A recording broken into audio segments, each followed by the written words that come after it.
Claire waltzed into my cubicle, a radiant smile lighting up her face. "Natalie," she exclaimed, her eyes sparkling with excitement. "I've got something amazing to share. How do you feel about bachelorette parties?" I spun my chair to fully face her, a playful grin tugging at my lips. "Depends, am I invited?" Claire gave a mock gasp, pressing a hand dramatically to her chest. "Of course you are. I wouldn't dream of having one without you, Emily, and Sarah." Emily popped her head over the partition, curiosity piqued. "Are we talking about Claire's bachelorette party?" Claire nodded enthusiastically. "Yes, we're heading to a nearby city for the weekend, a proper getaway, and there'll be about 8 of my closest friends from outside work. I promise it's going to be epic." Sarah, who had been walking by with a stack of files, halted mid-stride, her eyes twinkling. "Count me in." "I need this, no, we need this." Claire glowed with warmth, her hands clasping together. "I'm thrilled you're all on board. This weekend is going to be unforgettable." Fast forward to the first night of the Bachelorette Bash, and the energy was electric. We had commandeered a suite at a posh hotel, filled it with balloons, streamers, and the kind of laughter that bubbles up from deep within. I nursed a cocktail, something fruity and potent, as stories began to flow alongside the drinks. Veronica, one of Claire's friends, commanded the room with a presence that was hard to ignore. Her confidence was palpable, amplified by her glamorous aura. Leaning back in her chair, she didn't shy away from sharing explicit tales about her fun life. "You know," Veronica began, swirling her wine glass, "Lucas, my husband, he's exceptional in bed. We could go for hours, and he won't end until I want him to." Her declaration turned the room fizzy with intrigue. I couldn't help but lean in, listening intently. Her stories detailed the kind of prowess that was both fascinating and enviable. "No way," gasped Emily, eyes wide. "How does he control himself like that?" Veronica smirked, taking a deliberate sip of her wine. "It's a mix of self-control and the right motivation. He's remarkable."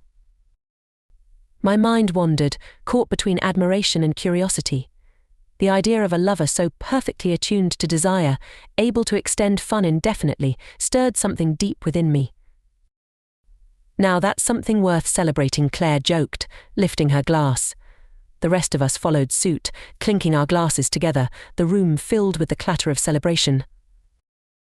Before long, the evening blurred into a dance of laughter and conversation. Each word Veronica spoke only heightened my captivation. The night wrapped us in its embrace, and in each burst of laughter and shared secret, the bonds between us tightened. I felt a fizz of anticipation for what else the weekend had in store. The music thumped through the dimly lit living room as Claire laughed and swayed to the beat, clearly enjoying her bachelorette party. I leaned back into the plush couch, nursing my second, or was it third, glass of red wine, eyes fixed on Veronica. Her stories about Lucas had ignited something in me I couldn't quite shake. "So does he end on command, or does he need to use hand?" I finally blurted out, my curiosity getting the best of me. Another sip of wine, feeling the liquid courage working its magic. An ex-boyfriend popped into my mind. He could only finish his own way, practically death gripping himself. I shared this anecdote, laughing a bit too loudly, partly from the wine, partly from the company. "I can make him end if that's what you're implying." Wow, someone's defensive. The air grew thick with tension, making the room feel smaller. My smile faded, but I couldn't back down now. No, not implying anything like that." I waved my hand dismissively, as if I could erase the question from existence. "Just curious, you know." Veronica's posture remained stiff, her eyes boring into me. I could tell she wasn't convinced, but the room quickly moved on as someone turned up the volume on the speakers and started dancing. A brief sigh of relief washed over me. Still, the way Veronica had looked at me, almost daring me to question her again, only deepened my interest in Lucas. It was the challenge, the chase. I glanced across the room and locked eyes with Claire, who raised an eyebrow and smirked, clearly having caught the whole exchange. I leaned over, whispering over the music, "Touchy, isn't she?" Always has been. Claire rolled her eyes. But Lucas, though? Damn, if only you saw him. That man is a god. I'd love to, I shot back, not missing a beat. Claire's eyes widened, then a grin lit up her face. You're incorrigible. Just adventurous, I said, taking another gulp of wine. Maybe Lucas was exactly the kind of adventure I needed. The next weekend rolled around, and there we were, all gathered up for a photo session. Everyone from the bachelorette party, along with Claire's soon-to-be husband and his friends. And there he stood, Lucas, just as Veronica had described, if not more striking in person. His chiseled jawline and those intense blue eyes were impossible to miss. I found myself staring, lost in thought. Of course, Veronica noticed and threw me a look that could set ice on fire. It only stoked the fire within me more. As the photographer positioned everyone, I kept sneaking glances. Then Lucas moved away, heading over to the drinks table to grab a couple of glasses of champagne. Veronica was preoccupied with a makeup artist fussing over her near the far end of the garden. Seeing my chance, I moved quickly, weaving through the crowd until I was at Lucas's side. Are you Lucas? I asked, placing a hand on his arm, feeling the solid muscle beneath his shirt. He nodded, eyes scanning my face with curious interest. Your wife said you're like a god in bed. Don't tell her I said that. She doesn't like me, I added, my voice low and playful, the words slipping off my tongue smoothly. Lucas seemed taken aback but intrigued. He raised an eyebrow, a smirk forming. Did she now? He half laughed, a mixture of pride and surprise in his tone. Well, I continued, leaning closer, feeling a rush of adrenaline. She's not wrong, is she? He tilted his head slightly, eyes meeting mine in a moment that felt sharper than the cool champagne he held. Guess you'll have to find out for yourself. I laughed, a soft, almost mischievous sound. You have my contact info from the group email, right?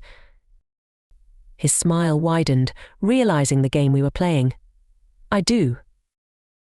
Let me know. I gave him a suggestive smile before walking away, feeling his eyes linger on me. As I rejoined the group, Veronica's gaze remained icy, but I couldn't help but feel a thrill run through me.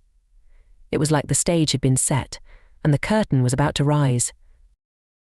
No one knew how far the drama could unfold. For now, I was content with the seeds of temptation planted and the game set in motion.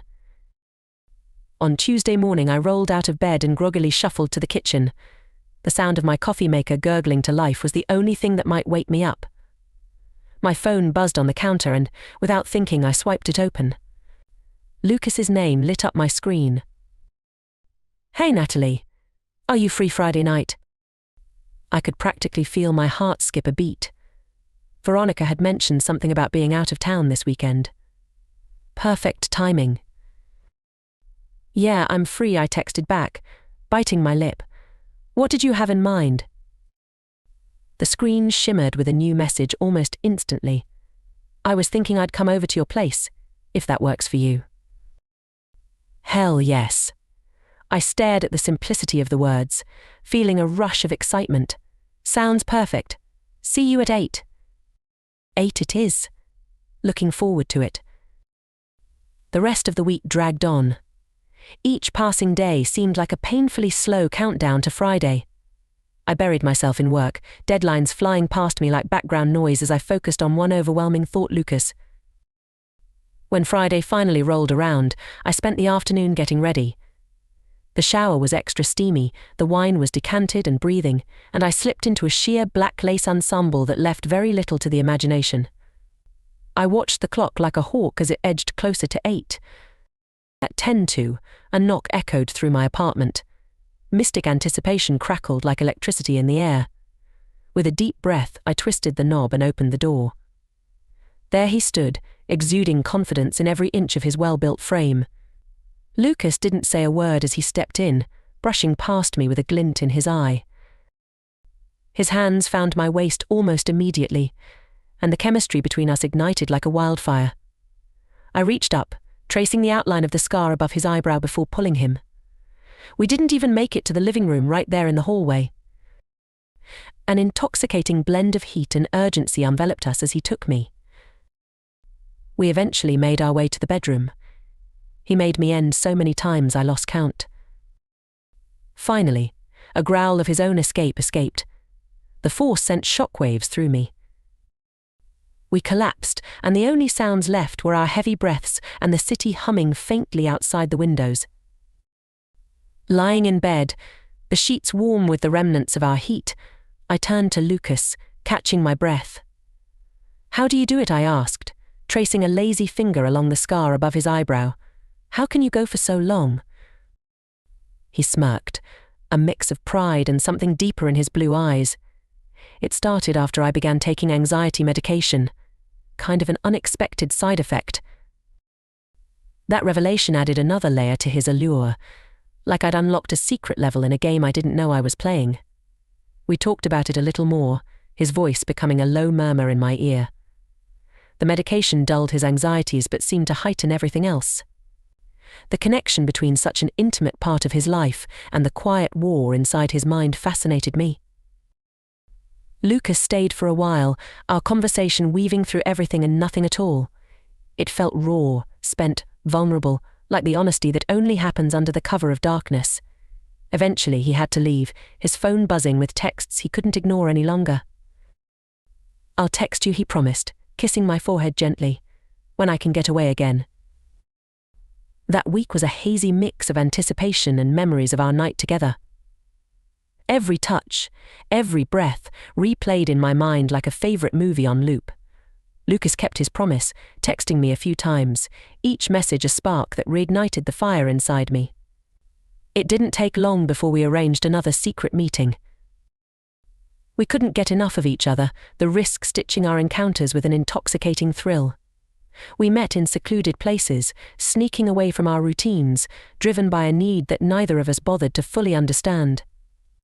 The world outside blurred, reduced to just the two of us in those stolen moments. The day of Claire's wedding finally arrived, an event meticulously planned, every detail crafted with care. I wore my best happy friend mask, blending into the celebration. Seeing Lucas with Veronica, though, sent a jolt of electricity through me. His furtive glances and her suspicious eyes made the situation even hotter. During the ceremony, my mind wandered, consumed by thoughts of Lucas and our next rendezvous. The beautiful vows exchanged by Claire and her husband felt distant, as if they were actors on a stage while I played my own complicated role in this drama. The reception was a whirlwind of toasts, laughter and dancing, but the real excitement was the unspoken tension with Lucas across the room. There, in the dim reception hall, I couldn't resist the urge to find a secluded corner with him, even though we were surrounded by everyone we knew. "Meet me by the garden," I whispered when I passed him by the bar, barely glancing his way. He nodded, the promise of another stolen kiss lingering. But reality had its way of intervening. Veronica stayed close to Lucas, her eyes never straying far from him, doubt wafting off her like a cheap perfume. Any hope of sneaking away with him was dashed. We both tried to enjoy the wedding, Lucas's hand occasionally brushing against mine when no one was looking, a subtle reminder of our secret. The wedding went off without a hitch, a beautiful affair destined to be remembered fondly by everyone, except perhaps me. My thoughts were consumed by Lucas, fantasies of sneaking away swirling with every clink of a champagne glass. Yet, knowing we couldn't act, knowing the risk of being caught was so painfully real, only made it more exhilarating. After what felt like an eternity, the wedding wound down, guests slowly trickling out under a canopy of stars. I caught Lucas's eyes one last time, a silent promise in his gaze. He would text me, and we'd find another moment, another risky adventure. As the night drew to a close, I left with the thrill of anticipation coursing through me. The next rendezvous was with Lucas, never far from my thoughts.